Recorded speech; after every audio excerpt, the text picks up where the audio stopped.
제가 인트로에도 미국 정치 때문에 시장이 흔들린다 말씀을 드렸는데 그래도 바이든이 아니라 해리스가 되든 트럼프가 되든 그래도 교집합은 있을 것이다 라고 해서 뭐 테슬라도 양쪽에 다 걸치고 있는 거 아니냐라고 해서 좀 나을 것이라는 판단이 있었고, 그리고 섹터 중에서는 바이오는 양쪽 다 이제 우호적이니까 괜찮지 않을까라고 다들 말씀을 하셨던 섹터로 저는 기억을 하는데, 지금 현재를 놓고 보면은 그렇게 되고 있지는 않는 것 같습니다. 그렇게 되고 있지는 않는 것 같고, 그러면 지금 기대와 다르게 바이오주가 이렇게 너무 큰 변동성을 보이는 거에 대해서 이제 어떻게 보시는지 일단 그 후장님부터 먼저 말씀을 한번 주시면. 저는 이런 얘기를 드리고 싶어요. 우리 증시격언에 소문에 써서 뉴스에 팔아라라는 격언도 있고요. 그다음에 우리가 이제 자제분들을 키울 때 우리 아이가 공부를 열심히 하겠다라고 보면 시험 보기 전에 아빠 나 공부 열심히 할 테니까 치킨 사줘, 피자 사줘 그러면 사주죠. 그걸 누가 안 사주겠습니까? 네. 사주고 나서 그다음에 해야 될 건 뭐죠? 성적을 평가하는 거죠. 근데 성적이 잘 나오면 이미 치킨을 먹인 거고, 성적이 잘못 나오면 그땐 매를 들어야 되는 거 아니겠습니까? 자, 우리가 이제 바이오를 그럼 뭐 때문에 지금 뭐 보느냐라는 시각으로 보면, 일단 뭐 트럼프가 됐던 해리스가 됐던이라는 관점으로 본다라면 이미 그거에 대한 주가는 충분히 반영이 됐다라는 거죠. 그래서 어쨌든 기대감으로 올랐던 주가가 이제 정책으로 변환되는 과정에 있어서의 변동성, 저는 이렇게 이해를 해야지, 지금 뭐 누가 당선이 돼도 올라갈 거다라고 봤으면 당선이 됐으니까 유지해야 된다라는 것은 주가의 특성을 무시한 거다라고 말씀드릴 수 있겠죠. 또 다른 것은 일단 우리가 그 부분도 있고, 이제 바이오라는 것이 여러 가지 이제 기대감들이 같이 있었던 부분들이지만 일부 또 종목들에 나오는 변동성들, 이런 것들이 공교롭게 이제 구간이 맞물려 있다라고 봐야 되는 거죠. 그러니까 우리가 이제 뭐 2차 전지도 뒤에 가서 얘기는 하긴 하겠습니다만, 캐즘이라는 것이 결국은 기본적인 기대감에서 그 앞으로에 대한 어떤 매출로 넘어가는 어떤 하나의 단계 아니겠습니까? 그러면 바이오가 기대감을 올랐다라면 이게 이제 내년도 1월 달에 트럼프 취임 이후에 정책으로 될 때까지의 어떤 그런 변동성 구간, 이건 충분히 우리가 예상할 수 있는 구간이죠. 이게 이상한 게 아니라 어떻게 보면 전형적인 주가의 움직임의 하나의 표상이다. 저는 그렇게 표현드리고 싶습니다. 그러면 그 선반영이 좀 컸고, 그리고 새로운 동력을 얻을 때까지는 좀 변동성을 좀 가져갈 수밖에 그렇죠. 없고. 그러니까 주식 투자자라는 것이 어떤 것들이 그러니까 주식이라는 게 가장 주가 퍼포먼스가 좋을 때가 기대감 아니겠습니까? 그러면 이제 기대감을 가지고 이제 주식을 투자하셨던 분들이 그분들의 목적은 뭘까요? 결국 이 기대감이 어느 정도 반영될 때 나는 매도하겠다라는 분이 분명 계신 거고, 그 다음에 내가 이제 펀드멘탈로 투자하겠다라는 분들은 모든 주식은 기대감이 나중에 펀드멘탈로 바뀌어야 되거든요.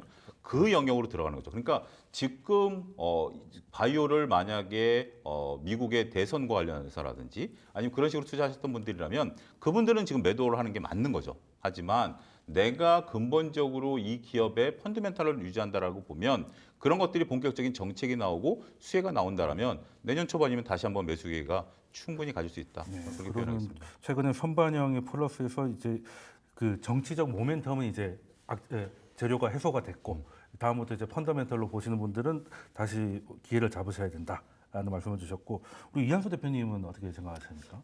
일단은 뭐 저희들이 이제 그 대선 전에 사실은 뭐 해리스 쪽이나 뭐 트럼프 쪽이나 다 공통분모로 얘기했던 부분이 뭐냐면은 기본적으로 이 헬스케어, 특히 이제 바이오가 갖는 기본적인 매크로 상황은 뭐냐면 소비는 인플레이션의 좌우가 됩니다. 인플레이션이 낮을수록 제약이라든지 바이오에 대한 소비가 많아지는 거고요. 그 다음에 금리에 따라서 이러한 제약의 어떤 기술 개발이 이루어지거든요. 그러니까 쉽게 얘기해서 인플레이션도 낮고 금리가 낮을 때 사실 헬스케어의 생산이라든지 소비가 가장 왕성해지는 그러한 매크로 환경이거든요. 근데 그 두 개를 사실 다 이 해리스든 트럼프든 약속을 했거든요. 그러다 보니까 공동분모다. 이렇게 시작이 됐는데 지금 보시면은 일단은 뭐 시작되고 나서 시장에서 보는 것은 트럼프가 만약에 이제 2기 행정부를 시작했을 때 나올 수 있는 게 트럼플레이션. 그러니까 트럼프가 생각한 얘기하는 것과 좀 다르게 인플레이션을 유발할 수 있는 정책이 크다라고 지금 보는 그런 거죠. 우려가 있죠. 예. 그렇기 때문에 그 트럼플레이션에 대한 우려감이 나오면서 결국 헬스케어 쪽에서 그럼 이제 금리도 이제 사실 인상을 해야 되는 거잖아요. 그렇죠. 인플레이션이 나오면 금리를 당연히 두 개가 나온 올리죠. 거죠. 그러면 헬스케어라든지 소비라든지 개발 쪽에 있어서 기술 개발에 있어서 가장 안 좋은 매크로 환경이 이제 제공될 수 있다는 거죠. 금리가 올라가면 자본 그렇죠. 비용이 증가하니까요. 당연하죠. 그렇게 됐다 보니까 지금 헬스케어가 미국의 헬스케어가 다른 이제 업종하고는 다르게 지금 힘을 못 받고 있습니다. 근데 거기에다가 이제 한 번 또 기름을 더 한번 부었어요. 어제 그저께 이제 케네디 주니어가 이제 네. 그 보건복지부 장관이 이제 임명이 됐는데 이분은 환경론자예요. 그리고 백신 무용론자예요. 그리고 네, 그렇더라고요. 건강보험에 대해서 되게 부정적이에요. 네. 그러니까 지금 또 시장에서 얘기하는 게 뭐냐면은 인플레이션 감축법에 따라서 건강보험법이 지금 이제 2024년 올해부터 지금 계속 지금 적용이 되고 있거든요. 여기 핵심이 보면 뭐냐면은 건강 건보 회사들이죠. 뭐 AI라든지 아니면 AIG 이런 회사들을 이제 개인들이 들어갈 때 이 보험료를 지원해주고 그 다음에 약가를 이제 되게 낮춰갖고 그다음에 전반적으로 이 건강보험의 인프라를 구축하는 부분이거든요. 그런데 이 케네디 주니어 갔을 경우에 건강보험에 대해 되게 지금 부정적으로 한단 말이에요. 그렇게 되면은 제약업계에서 지금 얘기 나오고 있는 게 벌써 약가를 3분기에 64개 인하했어요. 이런 부분들 다 막 풀어주고 이래야 되는데 이게 아닐 수도 있다. 지금 이거죠. 그러니까 여기서는 그냥 얘기하는 게 그럼 제약업종에서 그럼 도대체 뭘 하려는 거지? 인플레이션 감축법에서 나오는 보조금이라든지 이런 것만 빼버리는 거 아니냐. 그러다 보니까 전반적으로 지금 트럼프 행정부가 들어왔을 때 매크로 환경뿐만 아니라 지금 그 헬스케어의 축을 이루고 있는 이제 건강보험법이 있잖아요. 네. 인플레이션 감축법에 따른 이제 건강보험에 대한 어떤 수혜라든지 이런 부분들이 다 망가질 수 있다. 네. 이런 우려감이 지금 가장 큰 겁니다. 그러다 보니까 일단은 시장에서는 당연히 이거에 따라 조정을 좀 받게 되는 거고요. 만약에 제가 봐도 일단은 트럼프 행정부가 시작된 다음에 과연 뭐 트럼플레이션이 나오는지 안 나오는지 그건 지켜봐야 되는 거고요. 네. 그 다음에 아마 헬스케어 쪽은 다시 한번 주가가 재평가되는 그런 시간이 올 수 있다. 저는 이렇게 보고 있습니다. 지금 현상. 그러면 이제 소장님께서는 이제 선반영돼서 이제 펀더멘털을 보셔야 된다고 말씀 주셨고 대표님 같은 경우는 이제 금리가 어떻게 될지 기대감이죠. 네, 지금 봐야죠. 다 기대감이죠. 네. 그럼 여기서 두 분한테 갑자기 질문 하나 드리겠습니다. 트럼프 때문에 금리가 다시 올라갈 가능성이 있다고 생각하십니까? 저는 거의 제로에 가깝다라고 네, 보입니다. 그건 아니신 네. 거죠. 그건 아니신데 내려가는 속도가 좀 줄어들 수는 있는 걸까요? 결국 이제 그 부분은 그러니까 네. 파월과의 어떤 그 헤게모니 싸움이 그렇죠. 우리가 좀 네. 봐야 되겠죠. 결국 파월이 그 경제학자가 아니고 변호사 출신 아니겠습니까? 네. 그러니까 자리에 있다 보니까 트럼프가 임명을 했었던 거고 처음에 이제 선거전 초반만 하더라도 트럼프는 내가 재임용하겠다. 금리 인하하지 마라. 그러니까 이제 금리 인하라는 것은 어떻게 보면 그때만 하더라도 이렇게 서로 치열했을 때 과거 이제 미국 사례를 보면 금리 인하기에는 여당이 이겼어요.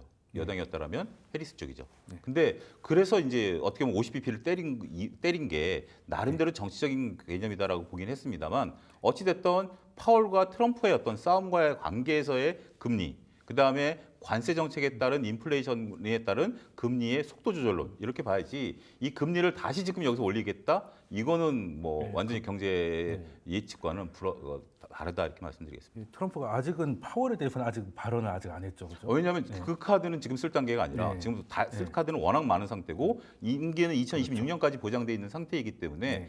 나중에 정권을 잡고 그때 가서 힘을 빼겠죠. 그러니까 일단 재무장관부터 먼저 결정을 하고 그렇죠. 그 다음에 필요하다면 네. 이제 카드를 쓸 거다라는 건데 그래도 일단 그 바이오 섹터가 그 주목을 받았던 게 미국에서 이제 생물보안법이 통과가 되면서부터 이제 그 매크로적 환경이 좀 우호적으로 변했잖아요. 그리고 이제 금리도 좀 내려가기 시작하고 그러면 그 생물보안법이 뭐 처음 보시는 분들 혹시 위해서 짧게 좀 설명을 주시고 그게 생각처럼 좀 안 될 것 같으니까 지금 흐름이 안 좋다라는 분석이 있는데 요거에 대해서는 과연 이게 가능할지 아니면 예상대로 못 갈 것 같으면 왜 그렇게 생각하시는지 그럼 일단 소장님 먼저 이 부분을 이렇게 보셔야 될 것 같아요. 지금 이거를 그러니까 바이든 정부에서 통과시켜 준 거거든요. 그렇죠. 바이든 정부 민주당 정권에서 누가 통과시켜줬느냐? 하원을 장악한 공화당이 통과시켜 준 거거든요. 네. 그러면 이게 그 통과시켜 준 시점을 보면 네. 그때만 하더라도 그 트럼프와 해리스가 거의 동률이었어요. 네. 동률인 상태에서 그러면 공화당이 왜 민주당 정권에서 법을 통과시켰을까요? 그건 뭐 정치적으로 판단하면 이게 득표에 도움이 된다고 그러니까 생각해요. 어떻게 보면 득표에 도움이 그러니까 그 부분에 있어서 만약에 민주당 그러니까 이제 네. 현 여당에서 발의한 법안을 네. 야당이 통과시켜 준 거거든요. 그래서 도와준 거죠. 도와준 네. 거죠. 그러면 그랬을 때 이제 시장에서 봤었던 건 뭐냐면 이거는 누가 되든지 간에 가는 거다. 그렇죠. 그래서 좋았잖아요. 네. 누가 되든지 간에 가는 거다라는 부분으로 이해가 됐었던 거죠. 그러니까 네. 지금 우리가 포커스를 전 정확히 맞춰야 된다고 봐요. 우리가 지금 바이오 섹터도 여러 가지가 있잖아요. 바이오도 지금 현재 우리가 CDMO 쪽을 볼 것이냐, 네. 생물보안법을 볼 것이냐, 신약 개발을 볼 것이냐라는 부분들에서 포커스를 우리가 좀 집중하면 지금 우리가 트럼프와 관련해서 볼 거면 생물보안법과 관련된 걸로 봐야 되겠죠. 거기에 집중을 해야 되겠죠. 그런 상태라면 지금 현재 나오는 얘기는 하원 통과하고 이제 상원에서 네. 과연 과연 이제 이것을 통과 여부가 결정이 여러 가지 얘기들이 좀 나오는 거지만 이 생물보안법의 특징은 생물과 관련돼서 그러니까 이제 우리가 CDMO 그러니까 이제 네. 그 이것을 이제 만들어내는 과정에 있어서 미국이 허락을 받지 않은 곳에서 생산하는 것에 대해서는 상당히 이제 의구심을 나타내는 거죠. 네. 이게 제네릭과 좀 다른 것들을 먼저 아셔야 되는 게 기본적인 게 뭐냐면 아스피린은 누가 만들어도 똑같습니다. 네. 화학식이기 때문에 이게 네, 제네릭이라는 거죠. 근데 이제 바이오 시밀러는 시밀러라는 단어가 붙은 거기 때문에 이걸 누가 만드느냐, 어떤 조건에서 만드느냐에 따라서 다 달라지거든요. 그렇죠. 그렇기 때문에 이 부분에 있어서의 보안과 관련된 부분들이 이제 대두가 되는 거예요.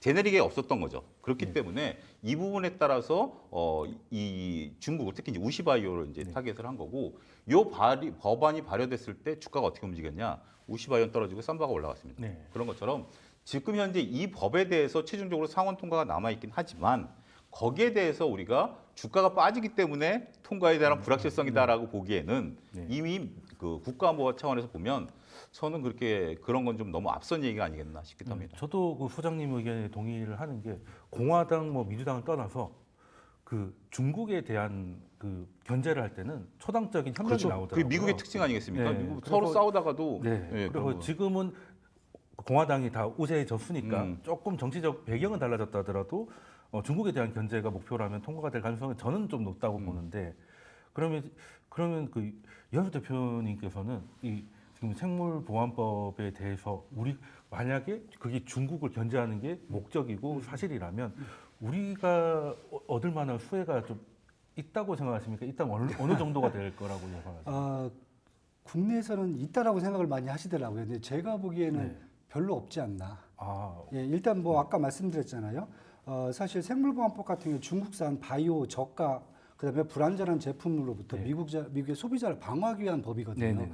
그러다 보니까 만약에 지금 이제 가장 큰 그 중에서도 이제 가장 이제 타깃이 되는 게 사실 펜타닐이거든요. 지금 잘 아시는 그렇죠? 이제 이거 중국산 뭐 무슨 진통제라 그러는데 뭐 좀비 마약 같은 이기세를 했단 사실상 이제 말이에요. 그런 네. 그거죠. 이것도 규제 포함이 돼 있어요. 네. 그렇다 보면은 지금 기본적으로 이제 여기 상원에서 이제 또 반대를 하신 분도 이겁니다. 특정 기업을 타겟으로 하면 안 된다. 그러니까 뭐 우시바우도 있지만 저 베이징이라든지 우시앱텍 그다음에 시노팜, 젠스크립트 바이오 그다음에 레미전 이런 엄청난 중국 기업들이 너무 싼 값으로 미국에다가 막 저가의 바이오 제품들을 막 공급하고 있는데 너무 불안전해요. 솔직히 말씀드려 갖고. 그렇다고 보면은 그러니까 싼 거. 그렇죠. 싸니까 뭐 불안한 거겠죠. 그러니까 이것으로부터 이제 특히 펜타닐이 이제 거기서 하나가 이제 크게 터진 거죠. 이렇게 본다 보면은 결국은 이것을 이제 제외했을 경우에 그렇다고 보면 이제 이게 이제 첫 번째고 두 번째는 그럼 한국에서 이 혜택을 받으려면은 그럼 한국의 바이오 회사들이 미국에서 어느 정도 비즈니스를 구축하고 있느냐. 네, 그게 아까 말씀하셨던 베이진이라든지 우시앱텍이든지 우시바이오, 시노팜, 젠스크립트, 레미젠들의 어떤 저가 상품들을 고급스러운 상품으로 값은 똑같지만은 그걸 대체할 수 있느냐? 없습니다. 아직은 우리가 준비가 안 돼 있다. 준비가 안 되는 게 그 정도가 아예 아직 안 가 산업이 있죠. 없는 건가요? 없죠. 그래서 우리는 그냥 그러면 우리가 좋게 갈 수 있겠다 하는데 갈 수 있는 종목을 제가 꼽아보라면 꼽아주신 분들이 없어요. 어떤 종목이 그럼 가서 이걸 대체해 주겠습니까? 없습니다. 그냥 제가 봤을 때는 이것은 이제 생물보안법이고 미국 보호자 이제 그 소비자들을 보호하는 거고 네. 중국 기업들의 그런 불합리한 관행을 이제 해소시키고 그 다음에 여기에 필요한 것은 미국이 이제 건강보호법을 통해서 미국 회사들 뭐 미국에도 뭐 얼마나 좋은 회사들이 많아요. 그 회사들한테 더 혜택을 줄 수 있는 저는 그러한 법이라고 보지 국내 갑자기 기업들이 뭐 쌈박하면 거기 끼어 들어간다 이건 지금 아니라고 봐요 저는. 그래서 만약에 시장이 열리면 우리한테 기회가 당장은 아니라도 그건 모든 기업한테 다 있는 거죠. 글로벌 그렇긴 기업한테 하죠. 다 있는 거죠. 그렇긴. 근데 지금까지는 중국이 너무 저가로 했기 때문에 그렇죠. 다른 기업들이 기회가 없었다가 이제는 조금 생기는 저는 거라고. 좀 다르게 보는 네. 게 뭐냐면 네. 지금 이제 그 바이오 시밀러를 제작하는 네. 과정에 있어서 그게 이제 안전성이 굉장히 중요하거든요. 그러니까 이제 그 제네릭 같은 경우 화학식이 공개가 되면 누구든지 찍어낼 수 있는 거지만 우리가 다양한 지금 이제 그 빅파마들이 특허가 만료됐다 하더라도 시밀러 같은 경우가 바로 튀어나오지 못하는 것이 두 가지입니다. 첫 번째는 시밀러는 임상을 처음부터 다시 시작해야 됩니다. 그렇죠. 그러니까 제네릭은 특허가 풀리면 다음 날부터 찍어내지만 시밀러는 임상을 신고해서 통과를 해야 된다는 거고요. 두 번째는 그 약을 만드는 과정, 유통 과정에 있어서 안전성이 답보가 돼야 되거든요. 근데 지금 이제 말씀하신 것처럼 중국이 이제 그런 부분들에 있어서 문제가 발생이 된 거고 우리나라 기업들 같은 경우는 거기에 그러니까 시장 자체가 다르긴 하지만 결국은 저는 우리나라 기업들이 시장이 넓어질 것이다라고 보는 거죠. 다른 나라들이 특히 이제 뭐 일본이라든지 다른 그러니까 중국을 배제한 다른 나라들 같은 경우 그런 안전성을 답보하고 있는 기업들이 없거든요. 그렇다면 결국 우리가 시장이 좀 넓어질 수 있는 부분들이지 그 시장을 우리가 그대로 먹는다라기보다는 조금 넓은 시야로 봐야 되지 않을까 싶습니다. 시장이 넓어지는 거지. 네. 거기서 당장 바로 혜택을 네. 얻기 위한 그러니까 당장은 시간은 필요하다는 아니지만 거죠. 시장은 좀 열린다고 예. 봐도 시장은 그건 저희 국내뿐만 아니라 네. 유럽에 네, 있는 다른 빅파마도 다 것까지? 똑같이 마찬가지라는 거죠. 근데 그 CDMO로 할 수 있는 기업들이 유럽에 어떤 기업이 있죠? 근데 사실 우리가 준비도 안 돼 있다 하더라도 우리만큼 준비된데도 사실 그렇게 많지는 않은 것 같은데. 이름이 아스트라제네카부터 시작해갖고 아스트라제네카 CDMO를 하나요? 하죠, 다 하죠. 생물질. 그다음에 일본 기업도 마찬가지고요. 그러면은 일단 그 생물보안법은 이제 길게 보면 이제 시장을 만들어준다라고 이해를 좀 해보고 지금 우리 바이오가 사실 이미지가 별로 안 좋죠. 바이오 투자라고 하면 끝은 늘 유상증자고 그렇죠. 예, 그 사실 좀 이미지가 안 좋았는데 이런 K 바이오에 좀 뭔가를 바꿀 만한 뭐 새로운 그 바이오텍이 나와야 되는데 그 중에 하나 기대를 받고 있었던 게 이제 알테오젠이지 않습니까? 근데 지금 이제 굉장히 특허 관련 노이즈가 많이 해서 변동성이 사실 코인을 넘어가고 있어요. 뭐 하루에 15%씩 왔다 갔다 하는 이런 상황인데 지금 이런 상황을 좀 어떻게 해석을 해야 되겠습니까? 먼저 말씀해 주시겠어요? 일단 이 부분은 저는 이렇게 봐야 될 것 같아요. 그러니까 지금 이제 알테오젠 같은 경우가 10배 가까이 올랐거든요. 네. 10배 가까이 올랐고 결국 알테오젠이 그 대략 한 1조 정도 되는 이제 마일스톤에 대한 어떤 기대감들이 있었던 거죠.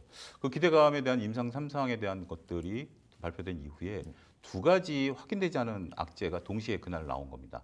첫 번째는 상환 전환 우선주에 대한 얘기. 그게 이제 가능성은 있다라고 봐요. 어느 정도 이제 논의 중인데 그게 이제 먼저 시장에 오픈됐다라는 거. 왜냐하면 회사 공시를 보게 된다라면 논의가 진행 중이다라는 거고요. 두 번째는 이제 특허와 관련된 얘기죠. 네, 그게 컸죠. 그게 이제 시간차로 공격을 했는데 저는 물론 왜 이런 어떤 좋은 소식이 나온 다음 날 악재를 누가 오픈했을까라는 것에 대한 의구심을 갖고 있긴 합니다. 근데 그거는 이제 제 개인적인 내피셜이긴 합니다만 일단 지금 현재 알테오젠 입장에서 상환전환 우선주를 한다라는 것은 매우 적절한 저는 처사다라고 좀 말씀드릴 수 있겠습니다. 성공했으니까 공장을 늘려야 되는 부분이기 거죠. 때문에 굉장히 이제 그리고 상환전환 우선주라는 것이 나중에 결국 그거를 돈으로 갚겠다라는 게 아니라 주식으로 전환하겠다라는 목적이기 때문에 투자도 마찬가지고요. 그러면 뭔가 믿는 구석이 있으니까 그걸 하는 거지 믿는 구석이 없다라면 뭐 상환전환 우선주는 발행할 수 없다라는 거고요. 두 번째는 이제 특허 소송과 관련된 부분들을 보게 된다라면 이게 이제 그 할로자임과 갔을 때 증권가에서 전언은 그거죠. 이 특허에 대한 어떤 변형된 부분들을 보게 된다라면 이게 결정타가 될 수 있다는 부분들은 아니고 물론 이제 결과도 나와봐야 되는 부분들이긴 하기 때문에 일단 그렇다라면 알테오젠에 대한 어떤 그러한 그 단기 변동성 이것은 인정을 할 수 있긴 하겠습니다만 이 단기 변동성이 과연 장기 변동성이냐라고 봤을 때는 그렇게 보지는 않는 시각들이 훨씬 더 우세하다라고 말씀드릴 수 있겠습니다. 예. 그러면 그 유한수 대표님은 그냥 단도직입적으로 질문 드리면 이게 특허 침해라고 생각을 하십니까? 아니면 그냥 노이즈라고 생각을 하십니까? 이건 봐야죠. 왜냐하면 뭐 제가 변호사가 아니니까 네, 국제 변호사가 그게 되게 어렵더라고요. 결국 네. 봐야 돼요. 왜냐하면 근데 저는 이제 자꾸 지적을 하는 게 물론 이제 뭐 저는 이제 뭐 투자 쪽을 이제 네. 담당을 하니까 그쪽 관점에서 봤을 경우에는 노이즈가 있다는 것은 그만큼 문제가 있다고 저희는 보고 있거든요. 예, 최소한 불확실성은 노출됐다. 불확실성은 확실히 노출이 돼 있다. 그리고 여태까지 뭐 사실 국내 제약 바이오를 투자하면서 항상 얘기되는 게 딱 두 가지예요. 도대체 제품은 언제 나오냐. 맨날 임상 얘기만 하고 있고 그걸로 주가만 계속 올라가고 그다음에 FDA 승인 도대체 제대로 받는 회사가 뭐가 있느냐. 그러니까 글로벌 뭐 우리가 빅파마가 뭐가 있느냐. 없지 않습니까? 예, 지금까지는 없죠. 제품을 만들어야 되잖아요. 기술 개발하고 다 이 과정까지 가는데 여태까지 그런 모습을 안 보여주니까 그럼 알테오젠이 유상증자 하면서 결국 제품까지 만들겠다는 얘기잖아요. 그런데 여태까지 이제 시장에서 이제 관행을 보면은 기술 그 정도 개발했으면은 이제 글로벌 빅파한테 팔아버리거든요. 뭐 한미약품부터 시작해서 그런 회사들이 꽤 많이 나와 있었고 그런데 여기서 이제 유상증자까지 해서 제품을 만들어서 뭐 제대로 이제 지금 파는 것은 사실 뭐 셀트론이라든지 유한량이 몇 개가 되지 않잖아요. 네. 그래서 그런 측면에서 본다면 결국 이제 불확실성이 계속 시장을 짓누르는 게 아닌가. 그렇다 보면은 알테오젠은 뭐 특별할 수도 있어요. 특별할 수도 있는데 시장에서 지금 저희들이 보는 것은 이렇게 됐을 경우에 분명히 불확실성이 있다라고 그러면은 단기적인 변동성 분명히 커진다. 그런데 문제는 장기적으로 그러면 안정적으로 이 회사가 제품을 만들어 갖고 글로벌에다가 공급을 하면서 매출을 막 늘리면서 빅파마가 될 수 있느냐. 이것에 대한 퀘스천도 또 같이 동시에 있는 거거든요. 그렇다 보면 저희는 이제 이 회사 같은 경우에는 단기적 또는 장기적 변동성이 투자 가치 측면에서 본다면은 쉽지가 않겠다라는 생각이 좀 드는 거죠 지금. 우리가 제약바이오를 저는 이렇게 구분하실 필요는 있다라고 봐요. 그러니까 이제 우리가 2015년서부터 2018년까지 제약바이오 시대가 있으면서 그때 당시 이제 우리나라에 이제 조금 불편한 진실이 뭐냐면 전임상 임상에서 주가가 막 몇 배씩 올라갔었던 그때 안 좋은 기대감으로 사례가 기대감으로 올랐었던 것들이죠. 그 휴유증이 지금까지 있는 건데 저는 세 가지로 구분할 필요가 있다고 보여집니다. 그렇게 여지껏 하고 있는 기업들이 하나가 있고요. 두 번째는 이제 선발을 비롯해서 이제 CDMO 쪽으로 가는 위탁 생산 어떻게 보면 하나의 사업 모델을 만든 거죠.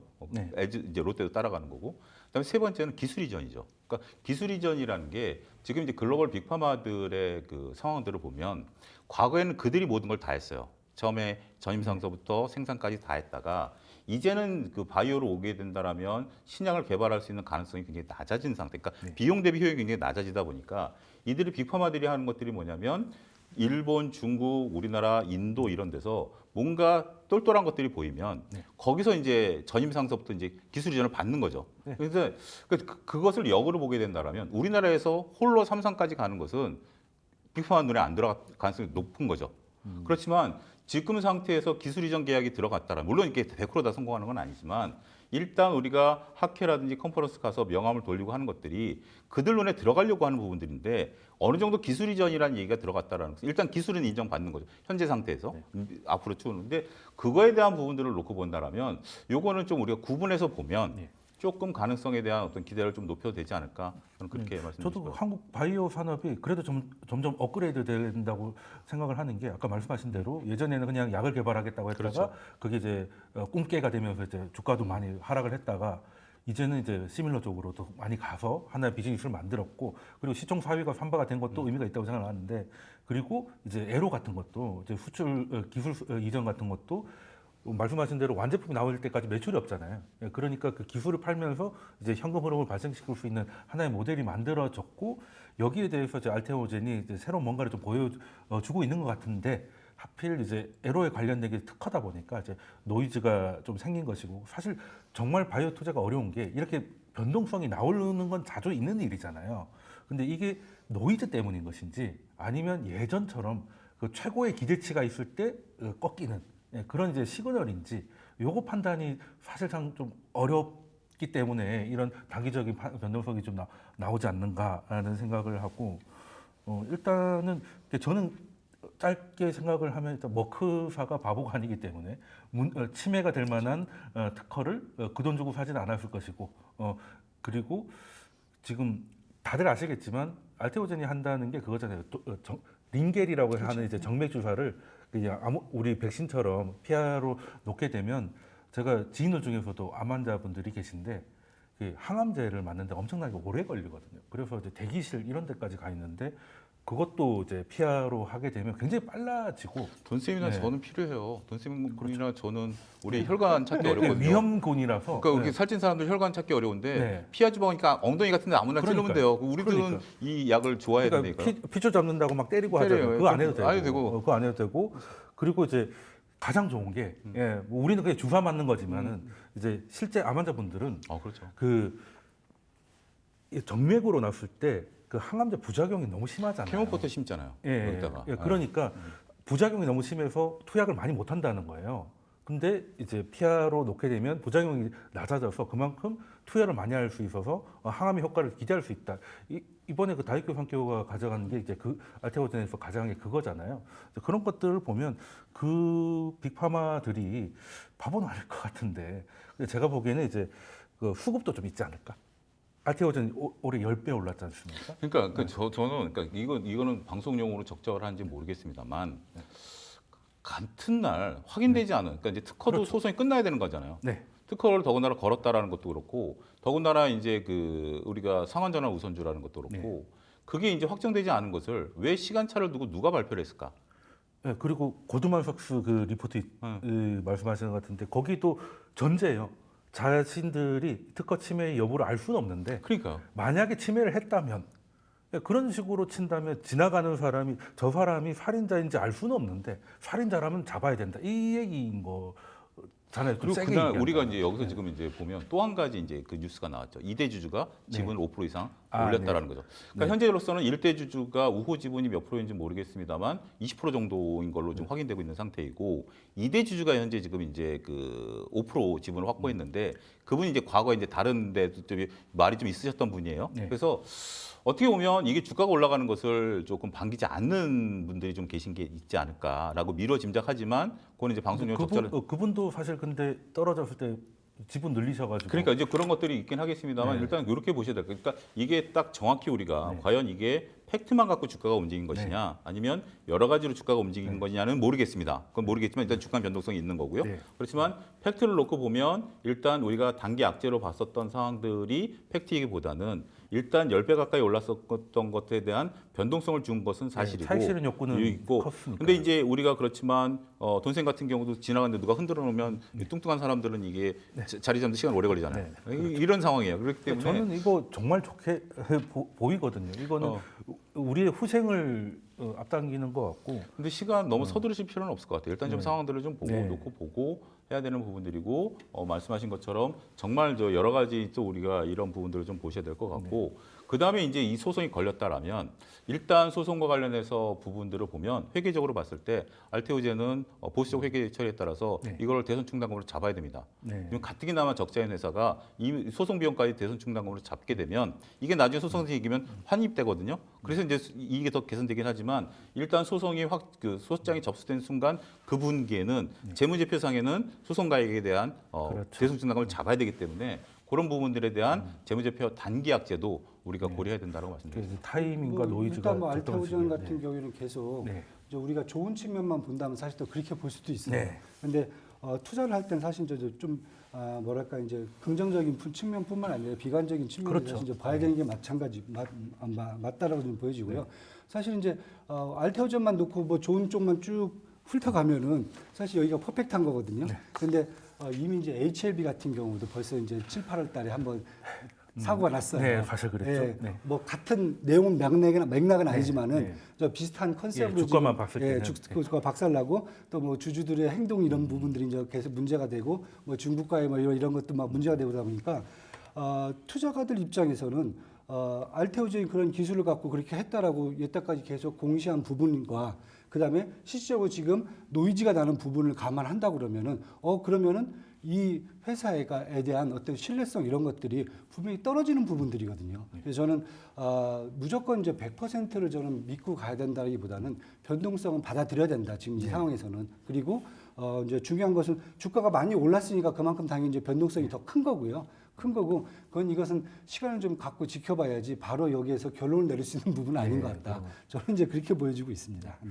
그 특정 종목 얘기를 하다 보니까 이제 이야기가 너무 길어지는데 일단 우리가 한 종목 얘기하기보다는 바이오 섹터에 대한 전망을 좀 이제 견해를 보아주고자 한 거니까 그러면 이제 소장님부터 그 바이오 섹터가 이제 내년은 대충 좀 우호적으로 보십니까 어떻습니까?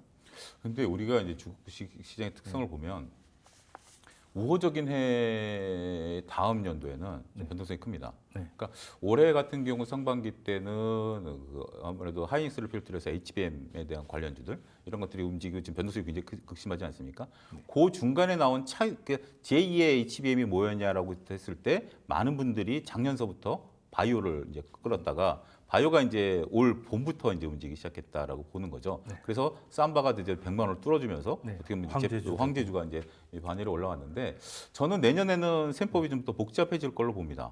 그러니까 나쁘다라기보다는 저는 여전히 삼바라든지 셀트리온, 한미약품 같은 쪽에 대한 관심은 여전히 지속적으로 볼 수는 있습니다만 이게 올해처럼 퍼포먼스를 보이면서 주가가 강하게 상승할 수 있는 그러한 부분들에서는 조금 우리가 고려해야 되는 것들이 아니겠는가라고 저는 이제 장기적으로는 긍정적으로 보지만 근데 투자자분들께서는 이 장기적이라는 말에 대한 너무 먼 거지만 내년만 놓고 본다라면 결코 녹록치 않은 셈법들이 나타날 것이다. 내년은 올해 상승한 거를 조금 소화할 시간이 필요하다. 그렇죠. 왜냐하면 이제 그 기대감들이 많았어요. 지금 이제 알테오전도 그렇고 말씀하신 LCB도 그렇고 한미약품도 이제 비만 치료제에 대한 어떤 결과에 대한 보고서 네. 이런 것들을 보고 셀트리온 같은 경우 이제 FDA 승인과 관련해서 결국 판매에 대한 실적 데이터들이 이제 나올 거거든요. 이제 그런 부분들이 나오게 된다라면 기대감이 우리가 숫자로 바뀌는 순간 그런 것들에 대한 부분들. 그다음에 삼바 같은 경우 이제 사호 공장에 조기 착공 들어가면서 이제 나왔을 때 과연 수주 대비해서 이익이 몇 프로가 났느냐라는 부분들이 이제 성적표들이 나올 거란 말이에요. 이제 그런 부분들을 보게 된다라면 거기에 따른 변동성 이거를 쉽게 이겨내기는 어려울 수도 있다. 이렇게 말씀드립니다. 올해가 기대였다면 내년 이제 숫자로 보여줄 그렇죠. 해다.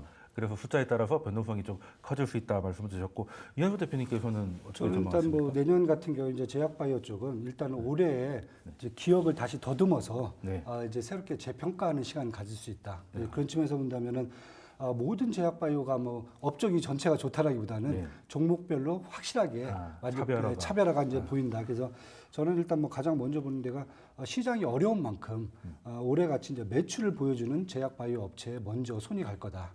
그럼 차별하면 어느 쪽이 좋을까요? 일단은 매출을 보여준다는 게 아까 제가 말씀드렸듯이 기술에 대한 기대감 이런 것보다는 올해 실제 같은 경우 사실 숫자가. 유한양행을 보시면 움직이지도 않던 주식이 결국 렉나자 발표하면서 이제 그 제품 나오기 시작하면서 매출이 늘어 보이니까 주가가 7월에서 한 16만 원까지 급등을 해버리거든요. 그러니까 이런 이제 종목들을 조금 더 한번 우리가 유심 있게 한번 살펴봐야 된다. 내년은 이제 숫자가 찍힐 만한 그래서 그렇죠. 작년에 올해의 무한 양행 얘기 나왔던 것처럼 뭐 그런 걸 한번 노려보자. 그리고 두 번째는 이제 지금 이제 사실 이 제약 미국 같은 경우 이제 바이오 제약업 쪽의 이제 어떤 전반적인 트렌드가 4분기 때는 대부분 뭐 기술 발표보다는 사실 파이프라인 구축을 위해서 M&A를 많이 하거든요. 기술 이거 사오고 막 이거 사오고 그러는데 올해는 그런 내용들이 없어요. 이게 뭐냐면은 올해 이제 2024년도 1월 달부터 나왔던 게 이제 엔비디아가 이제 바이오네모라는 제약 업종 개발 플랫폼을 다시 또 뭐 이제 신약을 AI로 만든다는. 지금 이게 사실 국내도 지금 도입 단계에 있는 상태거든요. 예를 들면은 제가 많이 보는 게 이제 뭐 루닛이라든지 뷰노 같은 이런 종목들 같은 경우도 그런 시스템들을 막 도입해 갖고 새로운 기술을 개발해 갖고 뭐 기술 개발도 단축시키고 이제 어떻게 보면 매출도 이제 뭐 어느 정도 잡아내줄 수 있고 그렇다 보면은 결국 내년 같은 경우에는 우리가 전통적인 어떤 기술 개발 방식에 의존하기보다는 AI 플랫폼을 더 써서 새로운 성과를 창출해 줄 수 있는 그런 기업들 쪽으로 한번 더 많이 보시는 게 좋지 않겠느냐. 저는 이제 이렇게 지금 보고 있습니다. 그 지금 이제 대표님 말씀하신 거에 대해서 저도 이제 좀 아이디어를 보면 우리가 이제 전통적인 제약사들 같은 경우 이제 1조 클럽에 이제 가입한 기업들이 이제 나타나기 시작했고, 그다음에 이제 바이오 쪽들에 대해서는 이제 신약과 시밀러를 좀 나누는 거고, 그다음에 이제 말씀하신 AI와 관련돼서 보면 루닛과 뷰노의 특징이 뭐냐면 그들 같은 이제 결국은 이제 매출 대비 이익은 작아. 그러니까 그 어떻게 보면 가치 투자하시는 분들이 이 매출인데 영업이익이 안 난다라는 부분들 때문에 쉽게 접근을 못했던 종목이긴 해요. 바이오도 좀 달리 봐야 되지 않습니까? 근데 우리가 이제 요거는 좀 달리 봐야 되는 게 뭐냐면 저는 PCS로 봐야 되는 건데, PSR 기준으로 봐야 되는데, PSR 같은 경우는 영업이익이 없더라도 매출만 있으면 되는 거 아니겠습니까? 쿠팡이 그래서 미국에 상장한 거고. 근데 이것들이 보면 인공지능과 관련해서 굉장히 중요한 것들이 뭐냐면 인공지능과 관련해서 제약바이오 신약을 개발하는 것도 있지만 지금 루닛 비노 같은 경우는 뭐냐면 영상 데이터거든요. 근데 AI가 가장 잘하는 것은 영상 판독에 있어서는 사람보다 훨씬 뛰어납니다. 학습 효과에 따라서. 그래서 이 기업들인데 그러면 내년에 이제 지금 그 의대 문제도 있고 여러 가지 문제가 있으면 결국 그 영상 진료가 이제 더 허용이 되겠죠. 그렇게 된다라면 그 분야에 있어서의 새로운 매출과 영업이익을 창출할 수 있는. 그러니까 우리가 지금 뭐 인공지능한테 가서 돈쌤이 살이 좀 찐 것 같은데 무슨 병이 있어라면 판단을 못 해요. 근데 돈쌤이 일주일 전과해서 몸무게가 몇 킬로 차이 난 것 같아 그러면 뽑아낼 수는 있죠. 왜냐하면 사진 판독이니까. 사진 판독이. 그러니까 지금 이제 루닛 같은 경우 유방암이라든지 이런 데 특화된 거 아니겠습니까? 그렇기 때문에 그런 기업에 대한 어떤 새로운 퍼포먼스 이런 부분에 대해서는 그러니까 기존에 우리가 임상과 관련해서 봤었던 데이터랑 다른 데이터죠. 그렇죠. 그렇기 때문에 그런 어떤 숫자에 따른 어떤 주가 퍼포먼스는 특히 이제 그 원격 진료와 관련된 부분들 이거는 저는 좀 가능성이 있다고 봅니다. 그럼 내년의 기대감은 이제 그런 쪽에서 찾아봐야 되고 올해 기대감은 이제 숫자로 확인해야 될 것 같고. 네, 그럼 두 분에게 일단 바이오 섹터에 대한 이제 인사이트는 좀 들어봤고요. 이제